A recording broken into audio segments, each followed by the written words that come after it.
Bienvenue. Aujourd'hui, on plonge dans la sourate Al-Kahf, ou la caverne. C'est une sourate absolument fascinante et on va essayer de comprendre ensemble ce lien si particulier qu'elle entretient avec la lumière et la protection. Et pour commencer, il y a cette promesse qui est vraiment au cœur du chapitre. L'idée que sa récitation, le vendredi, apporte une lumière qui dure toute la semaine. C'est une idée très forte qui donne tout de suite le ton. Alors ce n'est pas vraiment une surprise si cette sourate mécoise, avec ses 110 versets, est devenue un véritable pilier, un rendez-vous spirituel du vendredi pour énormément de gens à travers le monde. D'accord. Mais cette lumière, qu'est-ce que c'est concrètement? Qu'est-ce que ça signifie vraiment? Eh bien, voyons comment la sourate elle-même nous éclaire là-dessus. En fait, tout commence avec le message central de la sourate. Sa grande force, c'est sa clarté, un message divin, direct, sans la moindre ambiguïté. On nous décrit un message qui est complètement direct. Il offre une feuille de route claire sur ce qu'il faut faire et ce qu'il faut éviter. Il n'y a pas de place pour la confusion. Et cette absence de confusion, elle est parfaitement résumée par le concept de iwaja, qui veut dire distorsion ou tortuosité. La puissance du texte vient justement du fait qu'il en est totalement dépourvu. Au cœur de cette clarté, on trouve l'idée la plus fondamentale qui soit, l'affirmation absolue de l'unicité de Dieu, de sa grandeur.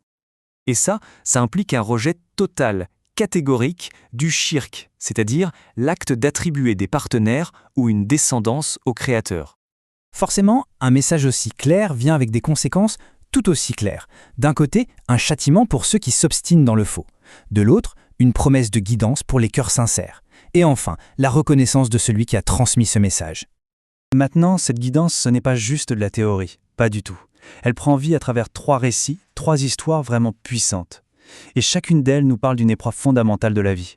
Ces 3 récits, celui de la caverne, celui de Moïse et Kidr, et celui de Dhu al-Qarnayn, ne sont pas de simples contes.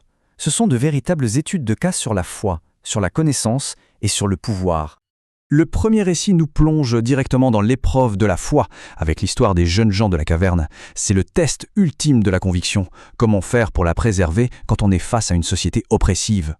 Cette histoire est tellement centrale qu'elle a donné son nom à tout le chapitre. Al-Kahf, la caverne. Ensuite, on passe à l'épreuve de la connaissance. C'est le voyage de Moïse avec Khidr.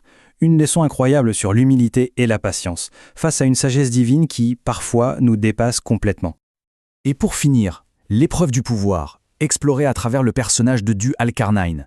C'est le test suprême, un souverain juste qui utilise son immense pouvoir non pas pour lui-même, mais pour la justice et pour protéger les plus faibles. Bon, ces histoires illustrent les épreuves, c'est clair. Mais concrètement, quelles sont les clés que la sourate nous donne pour nous protéger? L'une des clés les plus directes, c'est cette promesse de protection spirituelle. Elle est accordée à ceux qui récitent les 10 premiers versets de la sourate. C'est un enseignement très connu. Mais attention, cette protection, ce n'est pas quelque chose de passif, loin de là. La sourate insiste sur un point absolument crucial, la vraie foi, elle demande de l'action. D'ailleurs, dès les tout premiers versets, le ton est donné. Croire, ça ne suffit pas.